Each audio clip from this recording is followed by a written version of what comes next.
নমস্কাৰ অসমবাসী গাইজ, মইতো বহুত বেছি বেয়া লাগি আছে মানে ইমান কি ক'ম মানে ইমান কষ্ট কৰি চাইকেল চলাই মানে অসমৰ কাৰণে গংগা পানী লৈ আছিলোঁ মানে ইমান কষ্ট কৰি ভাবিছিলোঁ অসমত বহুত চাপোৰ্ট পাম মৰম পাম, কিন্তু এই দেখিছা বাবে ইফালে বাবা কলেজ আছে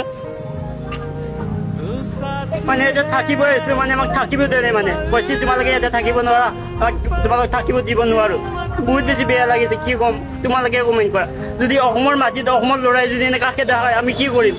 ইমান কষ্ট কৰি যদি 2 মাহ চাইকেল চলাই আহিছোঁ, আপোনালোকে গোটেইখিনি কষ্টই দেখা পাইছা, কিন্তু এইটো মন্দিৰৰ পৰা আমাক কিয় আজি খেদিলে? কিয় থাকিব নিদিয়ে আমাক? আমি থাকিম এইটো মন্দিৰত। অসমৰ বাহিৰত আমি 30-40খন মন্দিৰত থাকি আহিছোঁ, কিন্তু অসমৰ মাটিত আমি অসমৰ পৰা খেদা খালি কেনেকুৱা হ'ব? কৈছে এইটো মন্দিৰত তোমালোকে থাকিব নোৱাৰা। 15 আগষ্ট চেকিং চলি আছে, 15 আগষ্ট চেকিং চলি আছে যে আমাৰ ডকুমেণ্ট চাওক। আমি কি কেদাৰনাথৰ পৰা আমি কি চাইকেল বোমা লৈ আহিছোঁ মানে এইটো বহুত বেছি বেয়া লাগিছে গাইজ। অসমবাসীরা কমেণ্ট কৰা আৰু ইয়াৰ ওপৰত একশ্যন লোৱা, কিয়নো অসমৰ ল'ৰা যদি এনেকুৱা যদি আজি চকু মানি দেখাব বহুত বেছি বেয়া লাগিছে, বহুত বেছি বেয়া লাগিছে।